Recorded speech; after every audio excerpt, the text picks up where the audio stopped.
Less than 2 months in Washington and already rubbing shoulders with Republican leadership. Susan Brooks is seen as a rising star on Capitol Hill, and she's taking her stance on a number of critical issues facing lawmakers. One of the biggest, setting a plan to balance the nation's budget. Today, we're sitting down with a gentle lady from Indiana. Plus, Richard Murdoch is also joining us, but it's not the discussion you may be expecting. We talk presidential politics, and we're looking ahead to tonight's Academy Awards. It's all coming up on this edition of Indianapolis This Week. From RTV6, Indianapolis This Week. 5 days, that's all that stands between the nation and $85 billion in immediate spending cuts. Cuts that could do incredible damage to an economy that some say is already very fragile. Right here in central Indiana, 4,000 people with the Department of Defense could be forced to take furloughs, losing 20% of their pay between April and September. That's according to a plan released by the Pentagon just this week. In Washington, President Obama made phone calls this week to the Republican leadership. Where those talks stand is a guess for the public right now. Now, earlier this month, newly elected Congresswoman Susan Brooks spoke out with Republican leadership, saying Americans deserve a plan.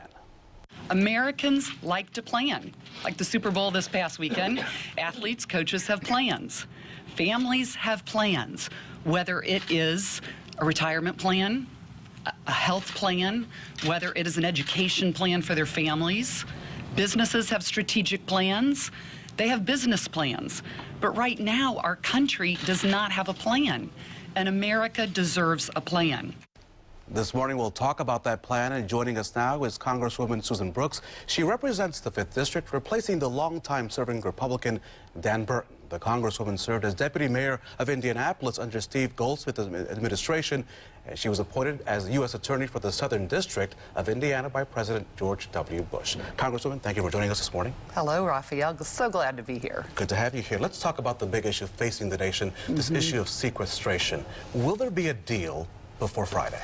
Well, I would certainly hope that there might be, but as you said in introducing me, we need a plan from the president.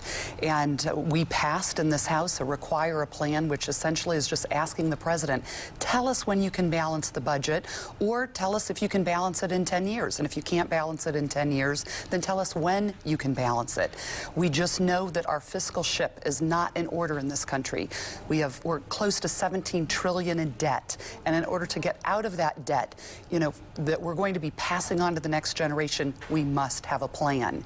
And so the sequestration was the president's idea. It was what he put into place in 2011, and so it's really up to the president to make it happen, to ensure that sequestration doesn't go into effect. And if he gave us a plan, and if he showed us what his budget would be, and the Senate Democrats haven't passed a budget in 4 years. So it's been 4 years since Congress has even had a budget. And that's why sequestration is going into effect. Probably. Your part of your campaign before you were elected to be Congresswoman was to sort of return some confidence back to Congress. You've seen the poll numbers that say that Congress doesn't do much of anything. This bickering back and forth, what needs to happen? I mean, do you folks have to just get in the same room and say, let's get this done by Friday? I mean, it just seems to me that this just goes on and on and on and on. Well, what's interesting, in a bipartisan way, we passed in the House and the Senate, and the president actually signed it into law. It was called No Budget, No Pay. And essentially what that said is if the House and the Senate don't create a budget, then we as lawmakers will not get paid. And that's what the American people sent us there to do. That was done in a bipartisan way. And so there are ways that both the Republicans and the Democrats are working together, but it really requires leadership. And it requires leadership from the president to lead us out of this mess. And so I think I have high hopes for the freshman class in particular.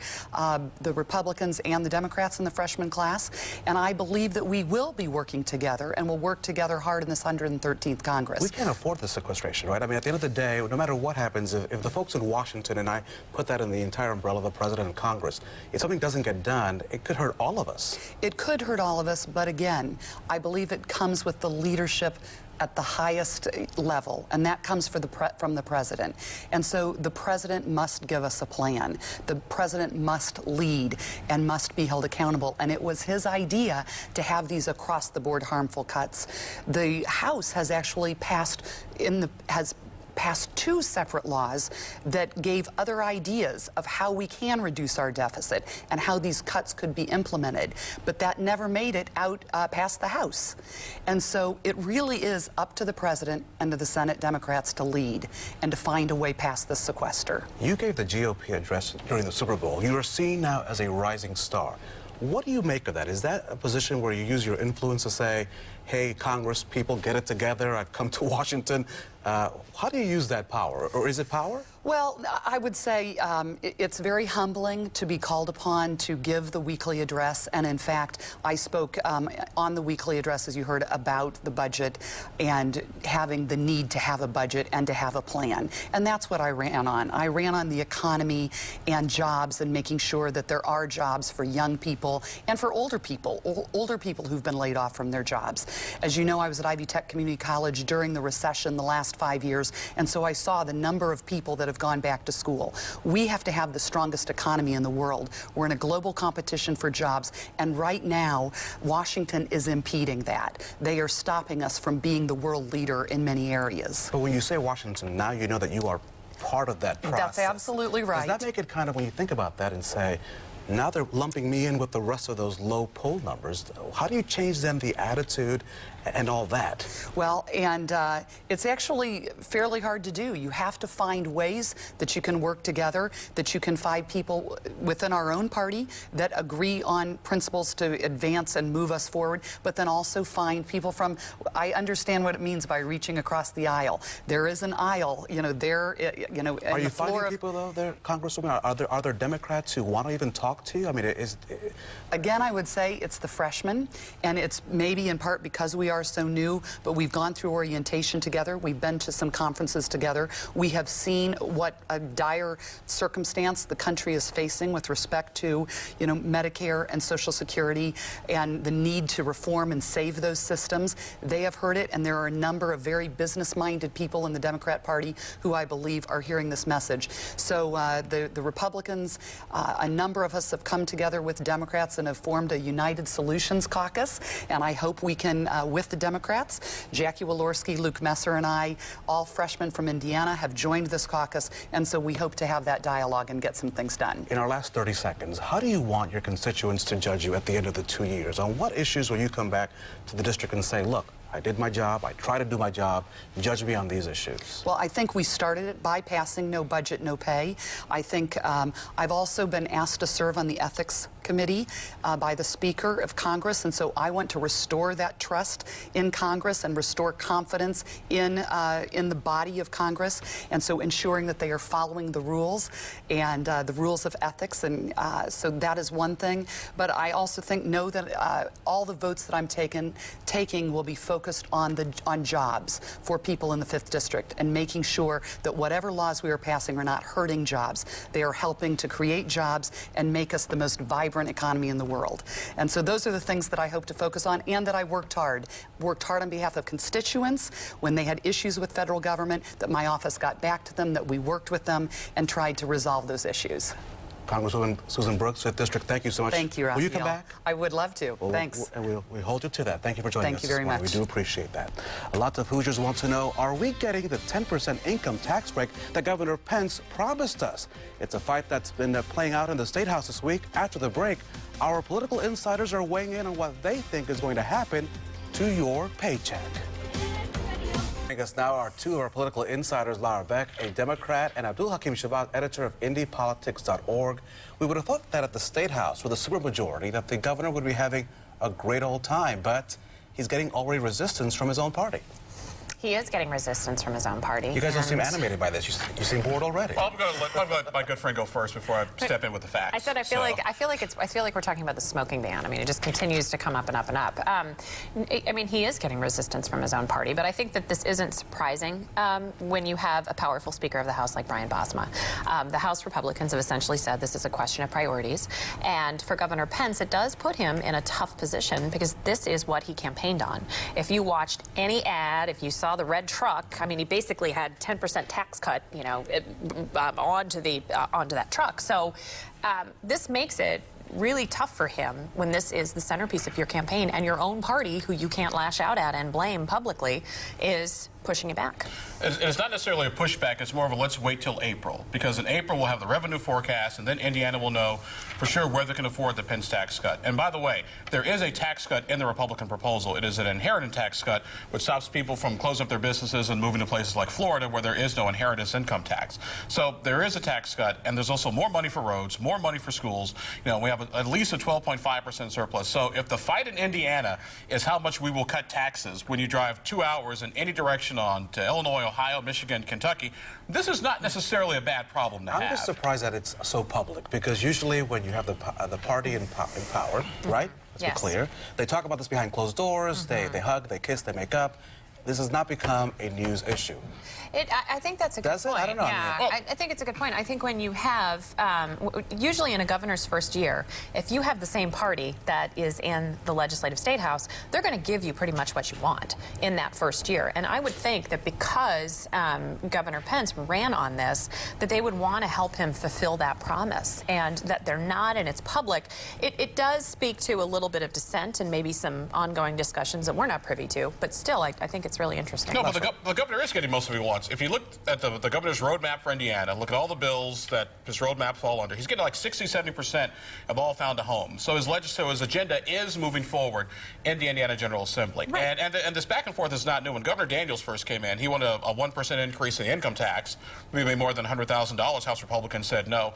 I'm sure you have stories of Frank O'Bannon and Evan Bayh asking for things from Pat Bauer, and Pat Bauer, no, not going to happen. Perhaps. So there's nothing really new under the sun. The thing will be to see, look at what happens in April, and then that'll be outcome determinative of whether the governor may get his tax. So let me get you both on the same bus, which is the issue of mass transit. Are we going to actually have a lovely segue. I try to be lovely on and Sundays. I use segue properly, too. Are we going to get some sort of mass transit amendment? Are we going to vote on this next year? I hope so. I really hope so. And I am very, very optimistic. I'm very, very positive. We absolutely need mass transit. We absolutely need to have a vote. And I just can't say it strongly and louder. But do taxpayers want to pay for this thing? But I think, first of all, I think the mass transit just got a lot more palatable, particularly in central Indiana, by giving the folks who live in sort of those outer rim townships sort of a provision to opt out, since there would be people less likely to use mass transit. And also, it's good for the mass transit advocates, because that's 18 to 25,000 no votes, that you would have probably had to deal with in any sort of referendum. I think by doing that, now they still got a little bit of a road to hoe.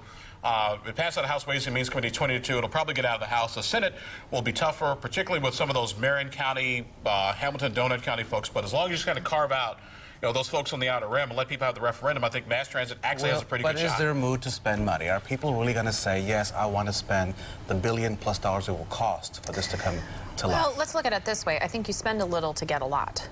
We're talking about, I don't know if anyone has noticed. And that sounds cute on a bumper sticker, with all due respect. Thank you so much. But I appreciate it. But is the mood out there for people to spend money? I mean, do you think people will say, yes, I want this? Well, I think that it will be sold to the public, and I think it is being sold to the public in a very constructive way, because we are so far behind the pack. And I don't know if you all have noticed this. I don't know whether I'm just a slow driver now or what, but it takes so much longer in Indianapolis to get places. And I don't know about you guys, but I mean, what used to take me 10 minutes now takes me 20. What used to take me 20, now takes 40. So I really feel, from my personal little corner of the world, car seat. It's the car seat. It could be the I have car felt seat. my That is rickshaw true. carrier has been moving a little slow lately.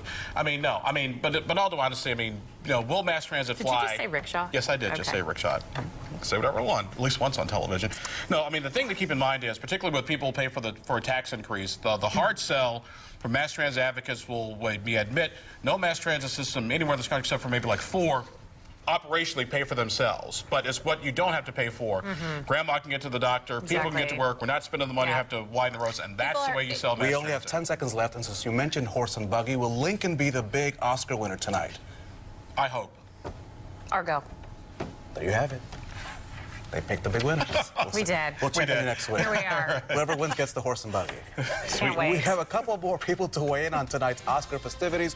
One of them, a history buff who loves President Lincoln, none other than Indiana's State Treasurer, Richard Murdoch. We head to the silver screen to talk politics when we return. Tonight, 9 movies are vying for Best Picture at the Oscars, from Argo, Les Miserables to Lincoln, featuring the country's 16th president who had Hoosier ties. One man with a lot of insight into Lincoln's legacy is Indiana State Treasurer Richard Murdoch. I sat down with Mr. Murdoch to talk about his insight on the film that is hoping to win tonight's top award. Thank you for joining us this morning on Indianapolis This Week. My pleasure, Raphael. Great to be with you. On the national scene, the politicians, both Republicans and Democrats, can't agree on budgets, immigration, or even a presidential nomination for defense secretary. But they both do like Lincoln. What's up with that? Well, why shouldn't they like Abraham Lincoln? You know, it's said in his time that Mr. Lincoln spoke with a Hoosier accent, which, traveling the state as I have, I'm never quite sure what a Hoosier accent is, but he was identified as a Hoosier way back then. I think politicians from both parties today see this person from the Midwest, this person who, through incredible controversy, held the country together. If there's any great goal, it is to bring the country together, to hold it together, and Lincoln is the model for that. You saw the movie, yes? Did. Once or twice? Just once. Once. Did it hold up based on what you've read? Because I know sometimes the directors do take some liberty, but did it hold up? It was surprising to me. I went in the theater expecting it to be a movie about the life of Abraham Lincoln or even the presidency of Lincoln, but in fact it's about 3 months. It is about from January 1865 through March of that year when they were passing the 13th Amendment that abolished slavery. In that limited context, I thought it was an outstanding movie. And you had an anecdote you wanted to share about his life. Well, the relevance of Mr. Lincoln is so clear. As you mentioned, you know, politicians today watching and admiring Mr. Lincoln. Have a good friend of mine who went to see the movie, took her 2 children to see the movie. They were sitting to her right, an empty seat to the left, and then a woman sitting 1 seat over. At that critical scene where the vote's taking place and it's attention, my friend suddenly felt this woman she'd never met reach over and grab her hand and squeeze it. And she told me it was kind of a weird feeling, and then in a moment she felt the need to squeeze back. My friend happens to be an African American, and this white woman who they had never met somehow wanted to bridge that gap. The separation that caused this country its greatest catastrophe during the 1860s is still relevant enough today that we are having that healing process. And so while you watched the movie, do you think it really captured the essence of the time? Because even till today, I think most people, most kids will know who the 16th president is, Abraham Lincoln, in case you're wondering, but they don't know anyone else except George Washington, Abraham Lincoln, and then it's sort of we get lost in history. That's true. I mean, they are the benchmarks for great presidents, and in my personal estimation, and I'm certainly prejudiced here, but I think certainly Lincoln even surpasses Washington, because Washington may have helped form the country, but Lincoln truly saved it. You know, the catastrophe that was the Civil War, almost 2% of the American population, not the Army, but 2% of the population died during the Civil War. And there was no family, there was no American that was not somehow touched by the Civil War. And in this incredible period of strife, Abraham Lincoln held the country together. If Abraham Lincoln were to pen something about our politics today, what would he say? I think he did, and it was 150 years ago. Government of the people, by the people, and for the people. You know, this November 19th will be the 150th anniversary of the Gettysburg Address, and I hope on that anniversary there's a lot of consideration given in newsrooms around the country as to what those words still mean. I take it that you'll probably go back and watch the movie should it win the Oscar tonight. I certainly will. You can't get enough Mr. Lincoln, especially if you're a Hoosier. Mr. Murdoch, thank you for joining us. Hope you'll come back again and talk about politics and all things Indiana. Be glad to do so. Thank you so much. We're not done with the Oscars just yet. Did you know a number of films featured right here in Indianapolis are contenders for an Academy Award? Next, the films involved and the festival pulling for their success. We'll be right back. Several nominated films featured in Indianapolis are up for the industry's highest honors tonight at the Academy Awards. I sat down with Tim Irwin with Heartland Truly Moving Pictures for his take on the Hoosier influence. Hey, Tim, thank you for joining us. What is the impact then that Indiana has on films? It's a very unique impact in a lot of ways. We're not the East Coast, we're not the West Coast, we're not one of the hubs. That's okay. For We don't have to be It is exactly the East or the okay. West Coast. We have something unique here, though. We have a chance to bring together filmmakers from all over the world into the heartland, literally the heartland. And we get to show off our Hoosier hospitality. So last year in 2012, we had over 90 filmmakers from 20-some countries all visit Indianapolis. They all got to network with each other, they got to meet audiences, they got to hear questions from the audience, get some feedback about their films. That's something that we give them that they really don't find anywhere else. And it's strange to say, but we treat our filmmakers in such a way that they don't get this kind of respect anywhere else, not even on the red carpet at the Oscars. And what's really cool is that 3 short films that you honored last year will be actually nominated tonight on the Oscars, right? Right. It's pretty crazy. We had 831 short films submitted to us out of that 1,200 plus. Of those 831, we selected 54 to screen here in Indianapolis, and 7 of those 54 were Festival Award winners, so our top 7. 3 of those 7 have received nominations, and we're so excited about them. We'll be rooting for them tonight. And we have a couple that we want to show you. First of all, it's Head Over Heels. It's nominated for Best Short Film Animated. And I love this because this involves a couple, an animated couple. The husband, he lives on the floor, and the wife lives on the ceiling. Yep, they have a very interesting relationship that probably took some years to develop.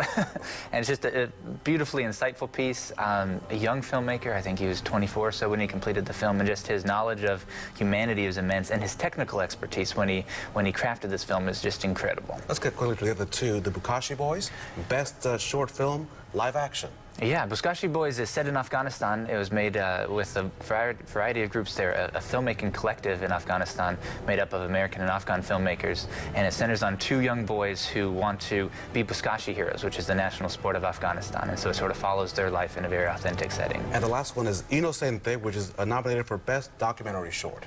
That's great. That's correct. It's an amazing 40-minute piece on this young girl, Inocente, who's an artist, but she's also 15 years old and homeless. And she's been through a very rough life, but she finds an outlet in her very colorful artwork, and it's just an incredibly inspiring story. And so best of luck to all the films that premiered here that have Indiana, got that Indiana touch. Yep. We wish you the very best tonight in the Oscars. Yep, we'll be rooting for all of them. And the Oscar goes to, we hope, to all 3, right? Hopefully all 3, we can sweep it. Tim, Irwin, thank you so much. Thank you We so much. appreciate it, and best of luck with this year's Heartland Film Festival. Thank you very much. Coverage begins tonight at 5 o'clock, and the Academy Awards begin at 8:30. It all wraps up with a special edition of Jimmy Kimmel Live.